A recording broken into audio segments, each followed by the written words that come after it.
ISKCON সিধাম মায়াপুরে শ্রী নৃসিংহদেবের আগমন।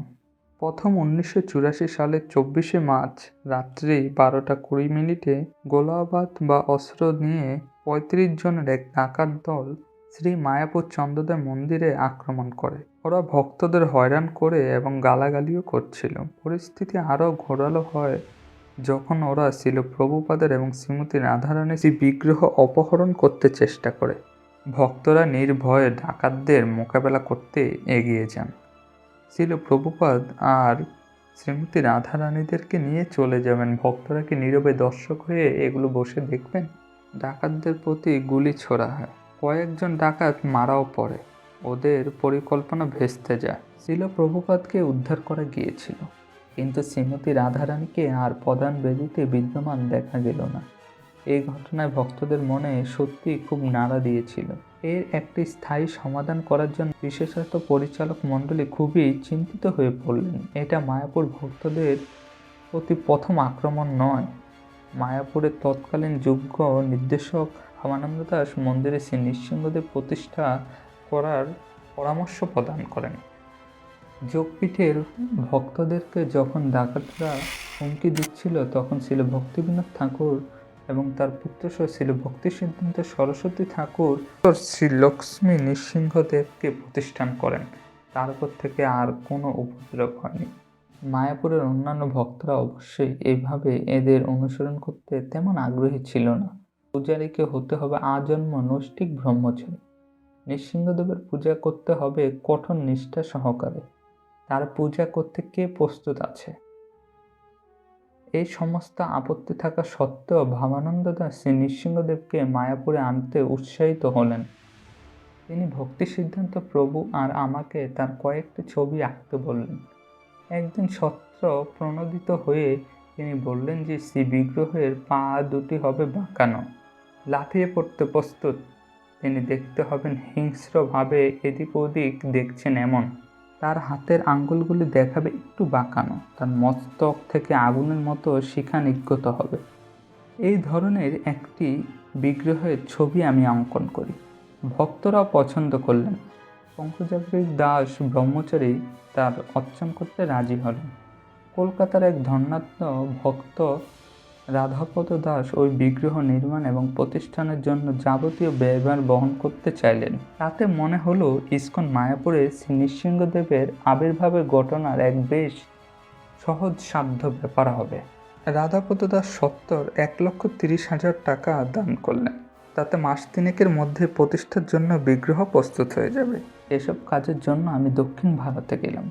শ্রীকৃষ্ণের কৃপায় খুব সত্বর আমি একজন বিখ্যাত ভাস্করের সঙ্গে যোগাযোগ করলাম। ওই ভাস্কর কিন্তু শুধু বিগ্রহ খোদাই করেন তাই নয়, তিনি একজন মন্দিরের ভাস্কর এবং বাস্তুকারও বটে। আমরা যে তাকে উগ্র নৃসিংহ বিগ্রহ খোদাই করতে বলবো তা না জানা পর্যন্ত তিনি ভালোভাবে কথাবার্তা বলছিলেন। এরূপ বিগ্রহ বানানোর প্রস্তাব দিলে তিনি তা সম্পূর্ণ প্রত্যাখ্যান করলেন। আমি আরও অনেক ভাস্করের নিকট গেলাম, কিন্তু সব জায়গা থেকে একই রকম উত্তর পাওয়া গেল, তা হলো না। মায়াপুর থেকে দক্ষিণ ভারতে যাতায়াত বেশ কয়েকবার করলাম। 6 মাস কেটে গেল, কিন্তু শ্রী নৃসিংহদেবের শ্রী বিগ্রহ রূপে এখনও প্রকট হলেন না। মায়াপুরে শ্রী নৃসিংহদেবের প্রতিষ্ঠা দেখার জন্য রাধাপদ দাস অত্যন্ত উদ্গ্রীব।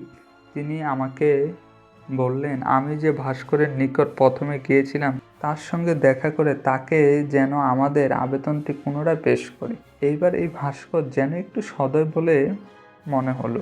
উনি আমাকে শিল্পশাস্ত্র, মন্দিরের বাস্তুবিদ্যা এবং ভাস্কর্য বিষয়ক বৈদিক শাস্ত্র থেকে একটি অধ্যায় পড়তে দিলেন। সেখানে বিভিন্ন বিগ্রহ সম্বন্ধে বর্ণনা রয়েছে। শ্রী নৃসিংহদেবের বর্ণনা সম্পর্কিত কয়েকটি শ্লোক তিনি জোরে জোরে নিজেও পাঠ করলেন। তার অগ্নিশিখার মতো কেশর বেশ কয়েকটি শ্লোক ব্যাখ্যা হয়েছে। তার অনুসন্ধানে দৃষ্টি তার হাঁটু সাজানো, একটি পা সামনের দিকে বাড়ানো, স্তম্ভ থেকে ঝাঁপিয়ে পড়তে প্রস্তুত।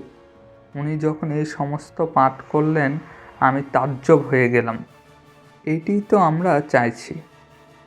আমি যে ছবি এঁকেছিলাম তা ওনাকে দেখালাম, কিন্তু তাতে খুশি হয়ে এবং তিনি নিজে শাস্ত্রীয় বর্ণনা অনুসারে বিগ্রহ খোদাইয়ের সহায়ক একখানি ছক করলেন। তিনি আমাকে স্মরণ করিয়ে দিলেন যে তিনি অবশ্য নিজে ওই বিগ্রহ খোদাই করবেন না। 1 সপ্তাহ ধরে তিনি ওই ছবিটা আঁকলেন আর তা হয়েছিল খুব সুন্দর।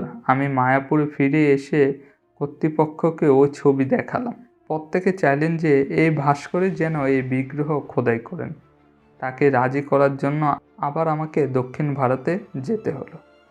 আমি সোজা ওই ভাস্করের বাড়িতে গেলাম।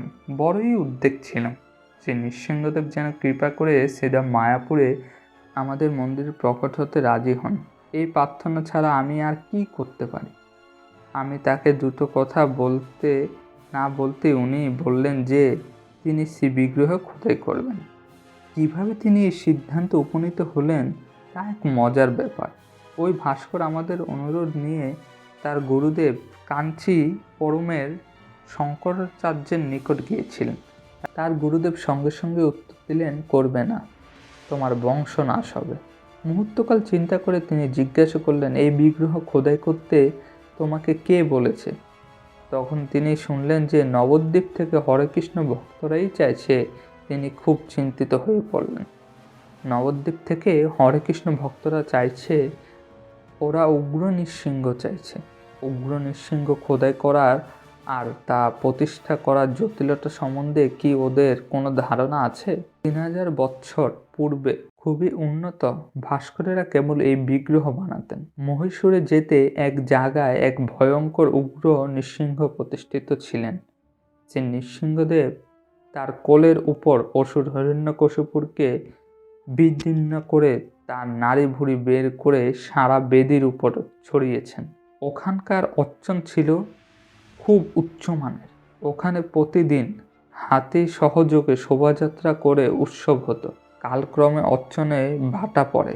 বর্তমানে ওই স্থান যেন একটি ভুতুড়ে শহর। পুরো গ্রামটাই ধ্বংস হয়ে গিয়েছে। কেউ ওখানে শান্তিতে থাকতে পারে না। ওরা কি ওদের ওইখানে ঠিক তেমনটি চাইছে কি? ভাস্কর বললেন, ওরা একেবারে নাছোড়বান্দা। নিয়মিত ওরা আমার নিকট বিগ্রহ সম্বন্ধে কথা বলতে আসছে। মনে হয় ওদের ডাকাত নিয়ে কিছু সমস্যা হচ্ছে। বিগ্রহের একটি ছবি তার গুরুদেবের হাতে নিয়ে তিনি বললেন, ওরা এই বিগ্রহ চাইছে।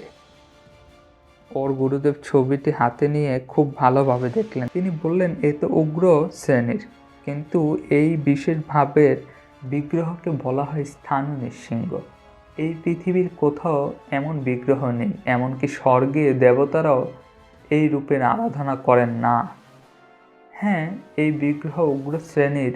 উগ্র মানে ভাস্কর ভীষণ ক্রুদ্ধ। এই শ্রেণীতে নয়, প্রকার রূপ রয়েছে। এরা সকলেই খুব ভয়ঙ্কর। এরা যেটা চাইছে, স্থাণু নৃসিংহ স্তম্ভ থেকে বেরোচ্ছেন। না, এই বিগ্রহে খোদাই করো না, তোমার জন্য তা মঙ্গলজনক হবে না। এই সম্বন্ধে পরে আমি তোমার সঙ্গে কথা বলবো। কয়েকদিন পর ওই ভাস্কর একটি স্বপ্ন দেখেন।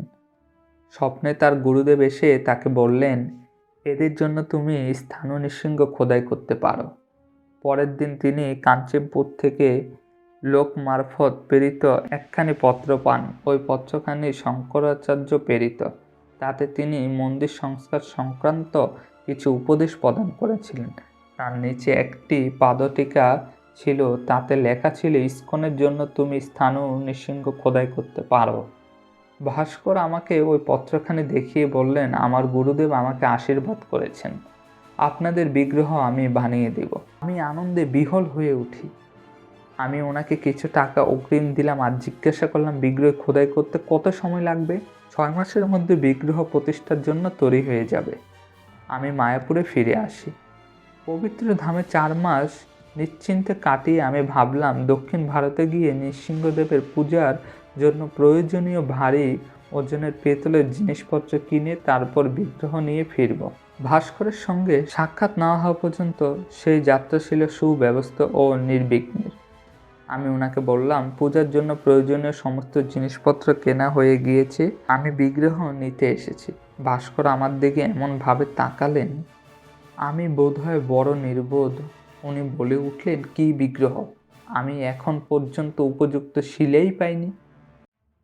আমি তো ভেবে উঠতেই পারছিলাম না। আমি বললাম, আপনি আমায় বলেছিলেন 6 মাসের মধ্যে প্রস্তুত হয়ে যাবেন। উনি বললেন, আমি আমার প্রতিশ্রুতি বজায় রাখব। শিলা পাওয়ার 6 মাস পর প্রতিষ্ঠার জন্য বিগ্রহ প্রস্তুত হয়ে যাবে। কথাগুলো উনি বেশ জোরের সঙ্গে বললেন, কিন্তু এত দেরি হওয়ার কারণ কি তা আমি বুঝতে পারছিলাম না, আর তা মেনেও নিতে পারছিলাম না। আমি হতাশ হয়ে প্রতিবাদ করলাম, সারা দক্ষিণ ভারত জুড়ে কত বড় বড় শিলাখণ্ড রয়েছে, সমস্যাটা কোথায়? শিক্ষক যেভাবে তার কম বুদ্ধিসম্পন্ন ছাত্রের দিকে দেখতে থাকেন, উনি যেন আমার দিকে সেভাবেই দেখছিলেন।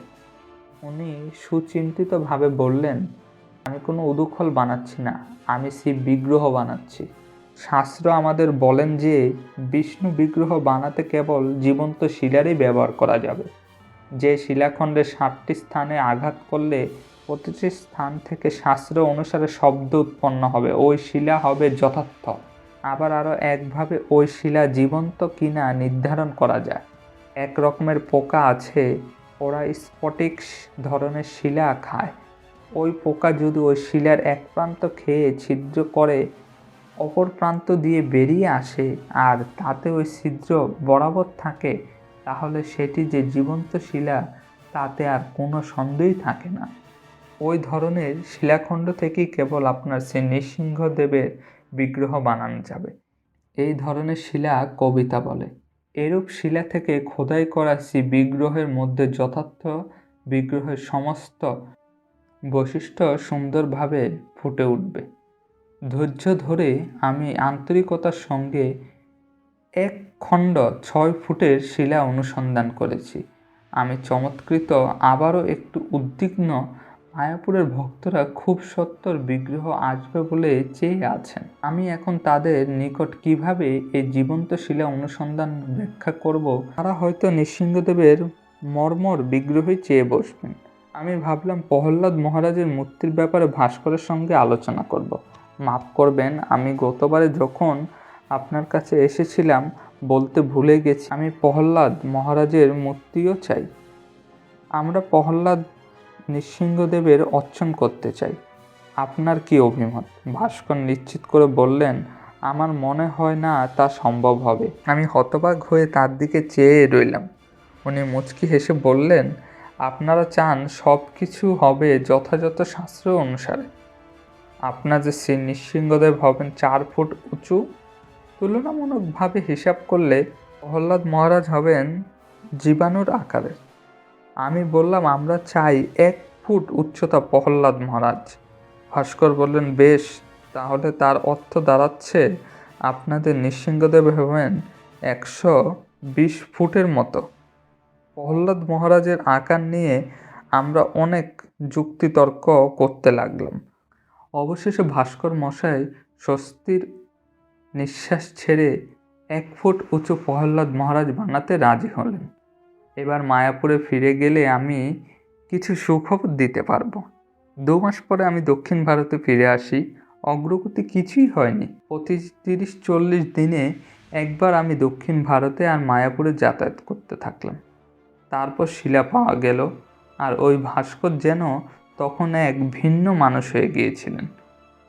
1 সপ্তাহের উপর উনি বাড়িতেই যাননি। ঘন্টার পর ঘন্টা, দিনের পর দিন তিনি ওই শিলাখণ্ডেই নিরীক্ষণ করতে থাকলেন।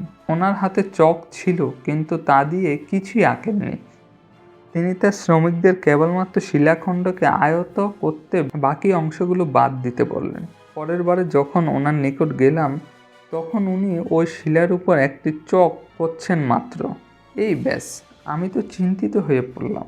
মায়াপুরের পরিচালক মণ্ডলী ওইদিকে অধৈর্য হয়ে উঠেছেন।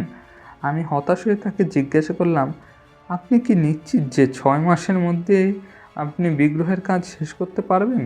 উনি বললেন, ব্যস্ত হবেন না, কাজ হয়ে যাবে। আমি মায়াপুরে ফেরা মাত্রই আবার দক্ষিণ ভারতে যেতে হলো বিগ্রহের আরও কিছু বিস্তারিত ব্যাপারে, সেগুলো ঠিকমতো হচ্ছে কিনা সেই নিয়ে কথা বলতে। আমি ওই ভাস্করকে দেখলাম, উনি গভীর মনোযোগ এবং যত্ন সহকারে নিজ হাতেই বিগ্রহ খোদাই করছেন।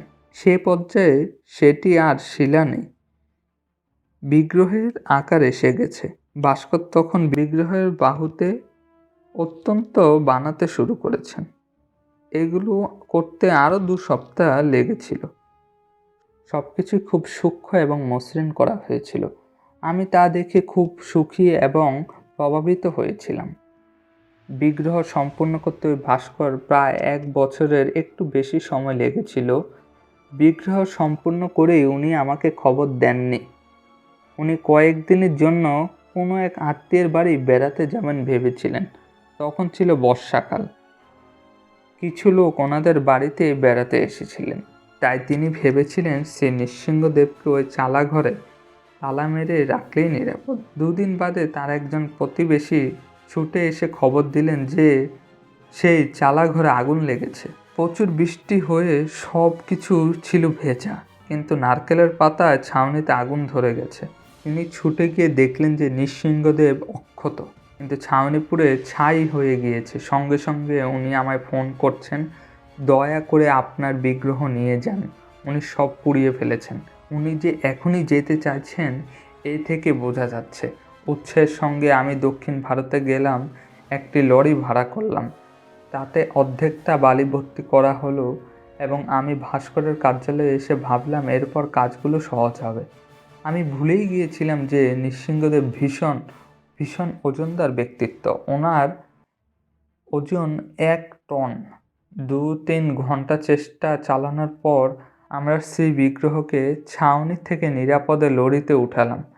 নিরাপদে রাজ্য সীমানাগুলি পার করতে আমাদের পুলিশের অনুমোদন, কেন্দ্রীয় বিক্রয় কর বিভাগের অনুমোদনপত্র, নেতৃত্ব বিভাগের নির্দেশক আর সেই সঙ্গে তামিলনাড়ু শিল্প প্রতিষ্ঠানের নির্দেশক অনুমোদন সংগ্রহ করতে হয়েছিল।